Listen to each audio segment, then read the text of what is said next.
আসসালামু আলাইকুম।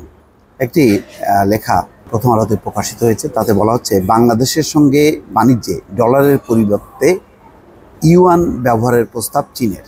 তো চীন প্রস্তাব দিচ্ছে তার স্বার্থে, কিন্তু ডলারের পরিবর্তে যদি ইউয়ান ব্যবহার করা হয়, আন্তর্জাতিক পরিমণ্ডলে বাংলাদেশের অবস্থান কী দাঁড়াবে? বিশেষ করে মার্কিন যুক্তরাষ্ট্র এটা ভালোভাবে নেবে কিনা, সেই চাপ সামলানো যাবে কিনা, অনেকগুলো প্রশ্ন আছে। বাংলাদেশের আর্থিক অবস্থা দুর্বল হওয়ার কারণে এখন অনেক কিছুতেই ছাড় দিতে হচ্ছে, অনেকের কথাই শুনতে হচ্ছে। সেখানে আবার নতুন জটিলতা, এবং আমার ধারণা যে চীনের এই যে ইউয়ান ব্যবহারের এই প্রস্তাবে যদি বাংলাদেশ সম্মত হয়, প্রতিবেশী ভারতও হয়তো ভালোভাবে এটা দেখবে না। তখন তারা মনে করবে যে বাংলাদেশ আরও বেশি নির্ভর হয়ে পড়ছে, এবং তারা বাংলাদেশের যে রিজার্ভ ঘাটতি সেটাও তারা ইউয়ান দিয়ে মেটাতে চেয়েছিল। এই খবরও কিন্তু এসছে।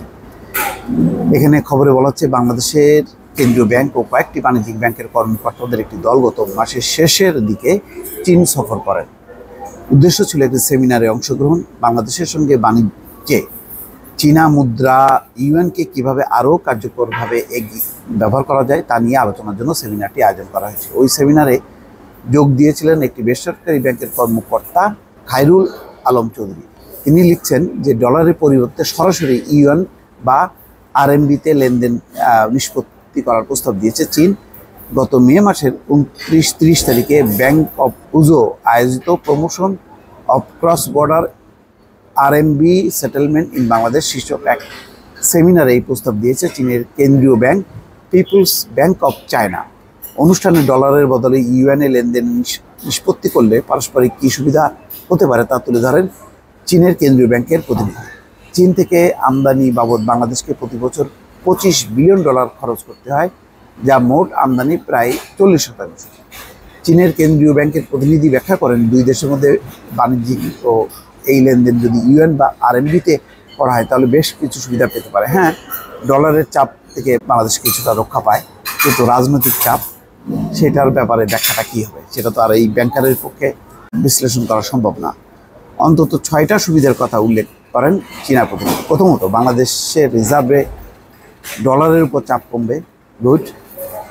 দ্বিতীয়ত, আমেরিকান ক্লিয়ারিং সিস্টেম ব্যবহারের জন্য ঋণপত্র বা এলসিতে মাসুল বাবদ এখন যে $180-200 দিতে হয়, সরাসরি টাকা আরএমবি লেনদেনে এই অতিরিক্ত খরচ ব্যবসায়ীদের বহন করতে হবে না।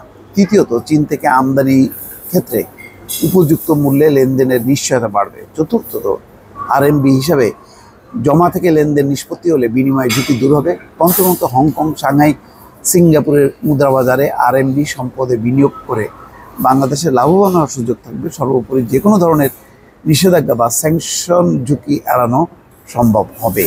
এটাই তো কথা। যখনই নাকি বাংলাদেশ ডলার থেকে ইউয়ান বা অন্য কোনো মুদ্রায় যাবে, তখনই, বা রুবেল, রাশিয়ার উপস্থিত রুবেল, তখনই মার্কিন যুক্তরাষ্ট্র মনে করবে যে এইটা সরকার একটা কৌশল নিচ্ছে, অর্থাৎ স্যাংশন থেকে বাঁচার জন্য তারা, অর্থাৎ আমেরিকার কথা শুনবে না। আমেরিকার যে নীতি প্রণয়নের ক্ষেত্রে নানা দিক নির্দেশনা, সেটা আর আমলে নেবে না। সেই কারণে তারা সেখান থেকে বের হতে যাচ্ছে। তো এটার একটা রাজনৈতিক কার্যকারণ বা ইম্প্যাক্ট যেটা হবে, সেটা কোন পর্যায়ে যাবে এবং সেটা ধারণ করতে পারবে কিনা, সেটা নিয়ে অনেকগুলো প্রশ্ন আছে। ফলে ফয়সালাটা রাজনৈতিকভাবে মীমাংসা না হলে হুট করে শুধু অর্থনৈতিক সুবিধার জন্য ইউয়ানে যাওয়াটা এটা বিপজ্জনক হতে পারে বলে অনেকে মনে করছে। দর্শক, ভালো থাকবেন। আল্লাহ হাফেজ।